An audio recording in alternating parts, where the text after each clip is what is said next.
Olá, irmãos. Tudo bem com vocês? Espero que vocês estejam bem.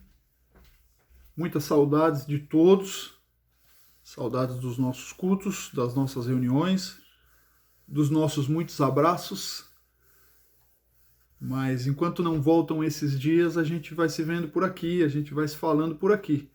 Vocês já estão habituados a acompanhar o pastor Jorge Bruno nos vídeos aqui no canal da nossa comunidade, no YouTube. E a partir de agora você vai encontrar alguns novos rostos por aqui, eu sou um deles. Nós estamos iniciando uma série de reflexões que tem como base os Salmos. E a gente vai estar todo sábado com um vídeo novo, com uma nova meditação, pensando, refletindo, meditando acerca das coisas do reino de Deus, falando sobre a vida.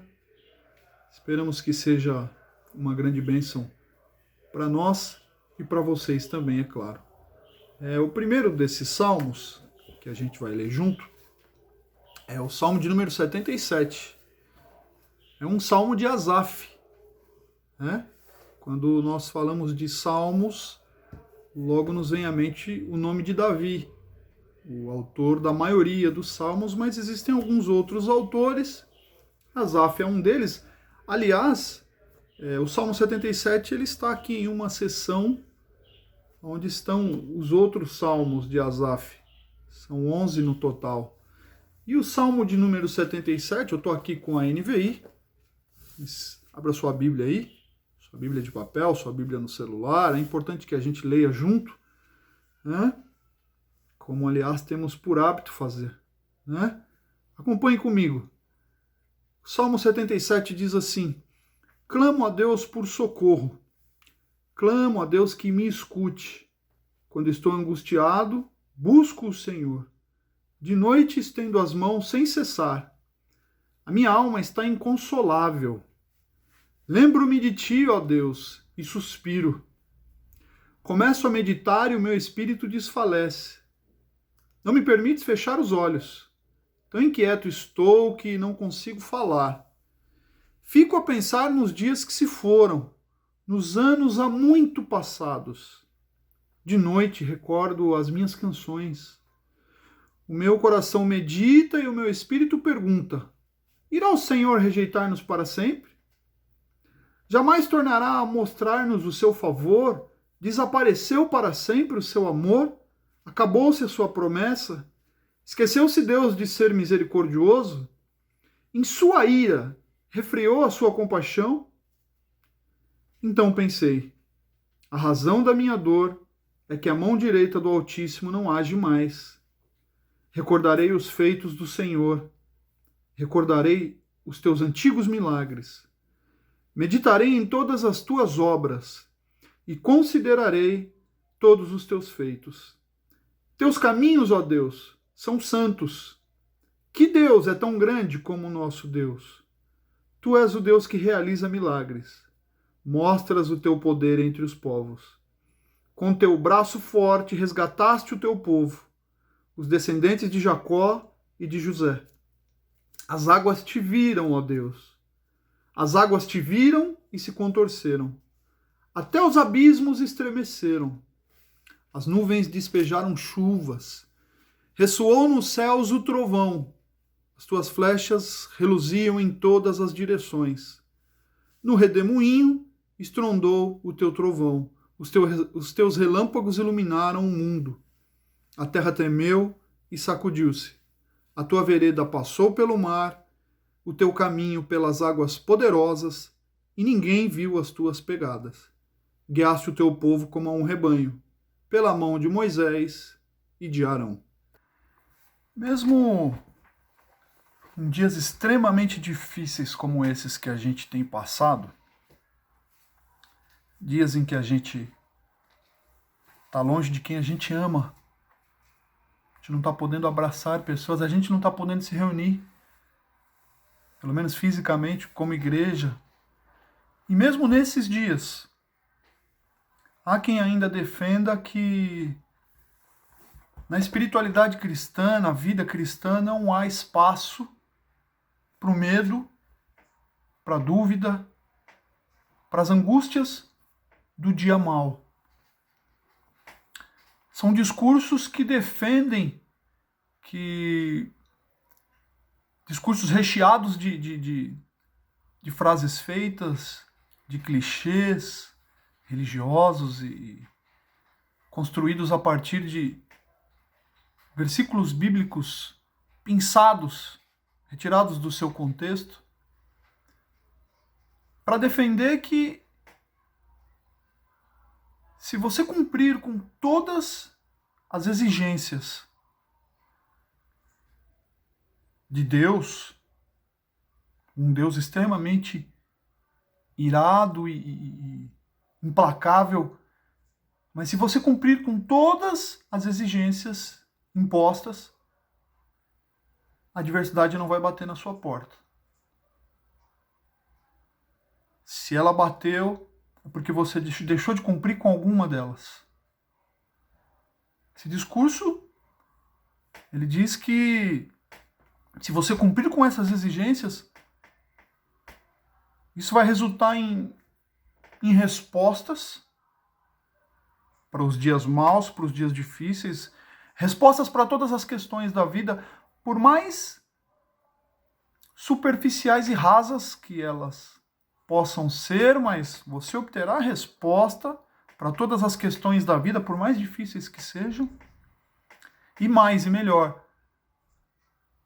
se você cumprir com todas essas exigências, isso vai resultar em garantias em relação ao futuro, em relação ao amanhã. Serão dias em que você vai passar incólume diante das agruras da vida que afetam, que atingem a todas as pessoas, mas isso não te alcançará. Esse discurso, ele, em primeiro lugar, ele não resiste ao escrutínio das Escrituras. Ele não se mantém de pé, não se sustenta, não tem respaldo bíblico, porque em todas as páginas da Bíblia, dos profetas aos apóstolos, passando pelos salmistas e chegando no próprio Cristo, todos eles falaram a respeito dos dias maus. Todos alertaram e até por isso a sua mensagem, na maioria das vezes, era rejeitada, porque alertavam a respeito dos dias difíceis, do dia mau, dos dias de chuva, de tempestade, da ventania e por isso que a casa precisa estar edificada sobre a rocha, porque Jesus não disse que pode ser que viriam dias de tempestade, de ventania, não, ele disse que esse dia virá. Então esse discurso ele não se mantém de pé diante do exame bíblico, ele não se mantém de pé quando confrontado com a realidade da vida. A sua utilidade é quase nenhuma quando confrontado com a realidade dos nossos dias, da vida. Ele funciona no máximo como um analgésico, para trazer um alívio momentâneo para a dor. É bom de ouvir no domingo, dar algumas doses de uma adrenalina, de uma euforia, de que a gente acredita por alguns instantes que sim, nós estamos com Deus e somos invencíveis. Mas já na segunda-feira, quando a gente é surpreendido pelas intempéries do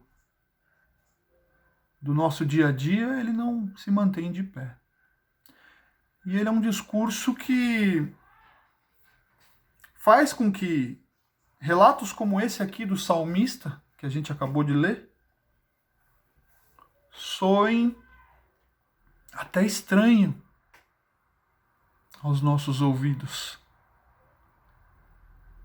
porque nós vamos encontrar nos salmistas gente que não negavam a existência do dia mal, e mais que isso, cheios de coragem, eles expressavam a angústia de quem ainda não recebeu alívio. Há uma primeira parte aqui, do texto que a gente leu, do relato de Asaf. E na primeira parte desse relato do salmista, há clamor, a oração, busca incessante, sim, nos versículos 1 e 2. Mas também há uma alma inconsolável, no versículo 2 também, no finalzinho do versículo 2. Um espírito que desfalecia, versículo 3. A insônia, versículo de número 4. Inquietação. Ele diz que os muitos pensamentos, a mente dele estava cheia de inquietações e, no entanto, ele não tinha palavra para expressar isso. As recordações de dias passados levantavam mais dúvidas, deixavam o salmista perplexo a respeito de uma aparente inatividade de Deus. São uma série de perguntas que ele vai levantar aqui dos versículos 6 ao versículo 9. Mas é ainda em meio a esse clamor de quem não vestiu, está despido de qualquer veste de religiosidade, de uma casca de qualquer tipo. É no meio desse clamor onde o cara escancara o coração dele para Deus. É no meio desse clamor que as memórias que antes estavam trazendo para ele comparações de tormento para a mente do salmista, elas são reexaminadas e agora levam a mente e o coração do salmista para uma outra direção, para um novo rumo. Aquilo que era confusão agora vai se transformar num ânimo renovado. Há espaço em Deus.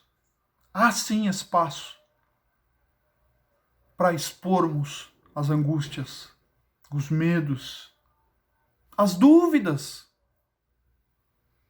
E é em meio a esse clamor que a mente e o coração do salmista são transformados. A partir do versículo 11, ele não vai mais falar dos seus medos. Suas memórias agora são para exaltar os feitos do Senhor. Versículo 11, recordarei os feitos do Senhor, eu farei menção. Algumas versões nos auxiliam e trazem dessa forma.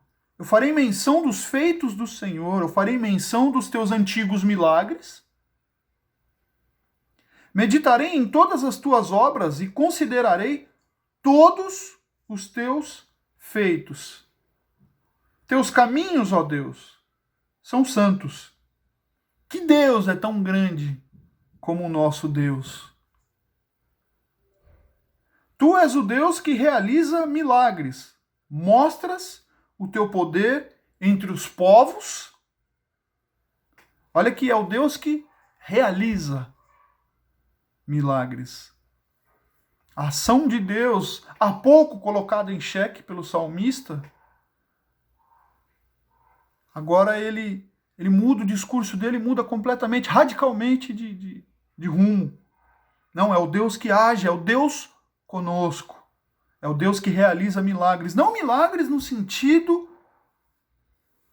de feitos espetaculares e que saltam e que aos olhos e chamam a atenção. Às vezes sim, às vezes não, mas sempre como sinais que apontam para o caráter imutável de Deus. Um Deus que é Deus com o seu povo, é um Deus que cuida do teu povo. Ele realiza milagres e mostra o poder entre os povos. Para os povos, são sinais que eles podem ver. Mas no versículo 15, com o teu braço forte resgataste o teu povo. Entre Deus e o teu povo, há proximidade, há cuidado. Os descendentes de Jacó e de José. E aí o salmista vai falar nos versículos seguintes, 16, 17, até o finalzinho do salmo. Vai continuar exaltando os feitos de Deus, a maneira como ele resgatou o teu povo da escravidão no Egito, os inúmeros milagres no Sinai, na travessia do Jordão, que nem as águas, que nem o mar pôde conter o poder, a mão de Deus. Queridos, nesses dias de extrema dificuldade, foi como eu comecei a fala aqui. As nossas limitações, elas escancaradamente são expostas.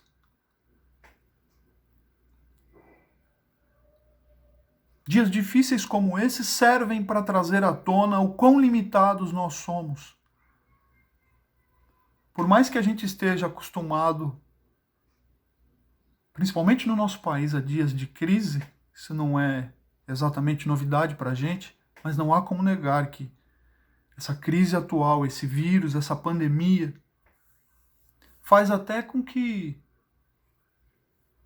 questões que a gente considerava problema se tornem algo pequeno diante do que a gente está vivendo agora. Mas esses dias também são um convite para que nós coloquemos diante de Deus, venhamos a nos despir como o salmista diante do Senhor, expondo a Ele toda a inquietação que vai na nossa mente e no nosso coração, toda a dúvida, todo o medo. Um discurso como esse aqui do salmista, eu fico pensando, dividido com as pessoas em muitos dos nossos ambientes religiosos dos nossos dias, certamente na maioria deles, o salmista seria chamado a atenção. Como assim? Repreenda, insônia, inquietação. Não aceita isso, cara. No entanto,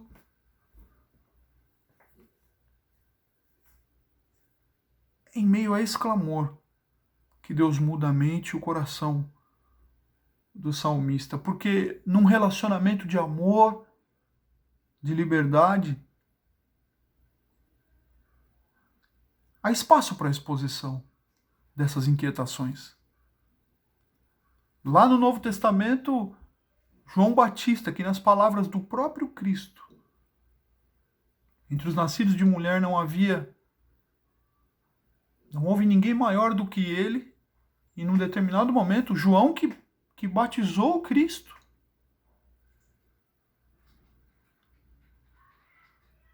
está preso e manda os seus discípulos perguntar para Jesus: és tu mesmo o Messias que havia de vir ou devemos esperar outro? E Jesus diz para os seus discípulos: fala para ele das obras, dos sinais, de tudo que eu tenho feito. Jesus não censura as perguntas dos seus apóstolos, dos seus discípulos, por mais tolas que às vezes elas pudessem parecer. Porque são parte da fragilidade humana.